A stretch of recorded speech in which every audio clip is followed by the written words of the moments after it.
What's going on, everyone? It's the Great White Stoke coming at you from the Great White North. We're parked outside of some random gas station. Here, I'll get maybe some better footage there instead of the wicks, oil filters, and the rear view mirror. But I wanted to do a quick response to the Bonnet Mom. It was refreshing to see an upload from you, Bonnet Mom. I totally get it, being busy.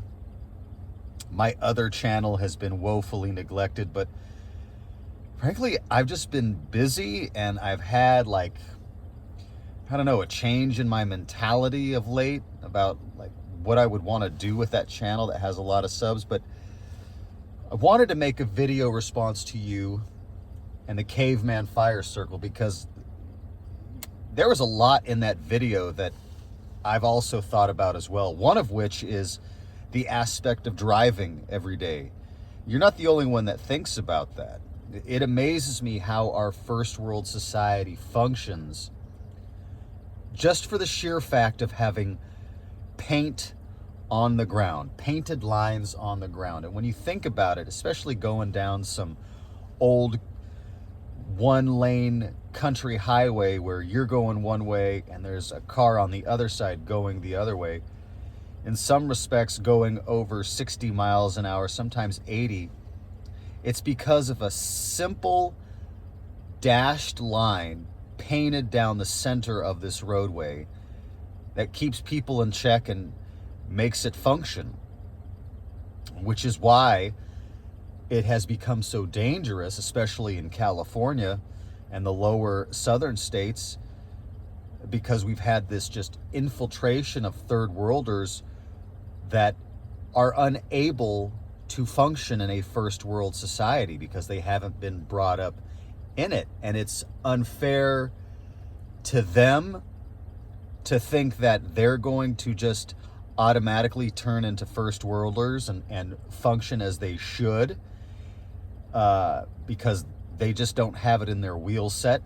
And it's unfair to us to have them thrust upon us and for us to have to interact with such dangerous people, because in my little tiny town of Turlock that has just been ruined, it's become the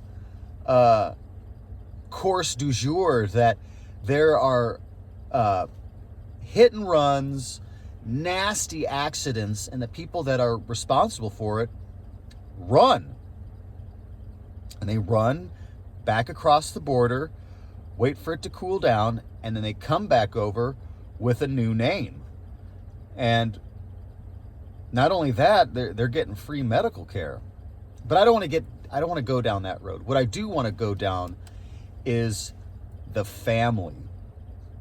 And you said some really poignant things that I've thought about as well. And I recall being a young man in my 30s, running my company and really just slogging it out. It'd be 12-hour days, me driving all over God's green earth in California, keeping this operation going where I was the owner, the operator, HR, payroll, accounts payable, policy writer, client retention, client development, you name it.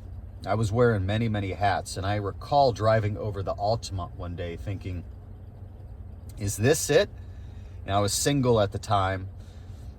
I was thinking, if this is how it's going to be now for the rest of my life, where I'm just working really, really hard, I'm not really getting to see my friends a whole lot. Yeah, I am doing jujitsu. I do have some activities. But there was no one in my life. And I was thinking that if this is it, if this is what it's going to be, if this is the snapshot of what the future is, I'm going to go ahead, shut down the business, buy a van, and just become a vagabond and just get out there and see what, our nation has to offer in terms of people, experiences, and geographical locations. And then, but for the grace of God, I met my wife.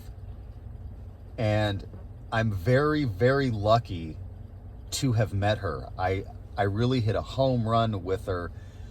And parts of me, will sometimes think I don't deserve to have such a beautiful and loyal partner who takes me to task over my BS. Because I haven't always practiced the art of self-care. I've had my vices, and she's still with me. And I recall when we got pregnant, she got pregnant. Well, it's the royal we. When we got pregnant, there's such an anti-natalist attitude occurring in the United States. I was really, really freaked out. Oh my God, she's pregnant. She's going to keep it. Oh God, my life is going to change. And there was so much anxiety and fear of the unknown. And I recall as soon as that baby came out of her and I saw him, my attitude changed immediately. It was like this wash over me, this warm blanket. And that blanket was, this is what we're supposed to be doing. This is what we're supposed to be doing. And then a few years later, we had another little boy, and we're getting on in our age. My wife and I are past she's into her 40s. I'm nearing my mid 40s. And we lament all the time that we wish we would have met earlier in our 20s and could have had so many more children, because children bring so much color and stress to your life. They're a reflection of you. They carry your genetic material. They really are a joy. And not only are they a joy, but to co-sleep as parents with your baby. I'm horrified that people will have children and then stick their babies in a room by themselves and let them cry themselves to sleep. Not only that, but for their entire life, the child is just sleeping by themselves. We co-sleep as parents, and it is a joy. They're warm little beings. The stress level is down, and when you're co-sleeping with a baby, the mom no longer has to wake up and go to the other room to breastfeed. The child's right there. The child is comforted right away. And we think that, it just would have been so grand to have more children. And then, especially if you're homeschooling your child, there is a sense of pride teaching that child to read and do math and have an interest in the outside world.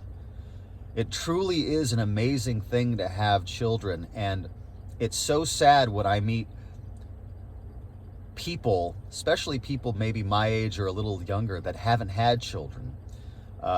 In the office the other day, I was talking to this one girl who was quite attractive, but has decided to go the route of carb and sugar, and so she's plumped up. And we were discussing, she's married, and I asked if she had any kids, and she shook her head. She's like, no, we don't have kids. We can't afford them.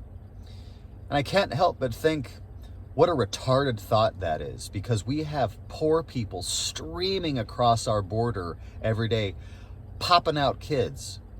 And yet this female and her husband have just been brainwashed by this anti-natalist sentiment that, yep, you can't afford kids.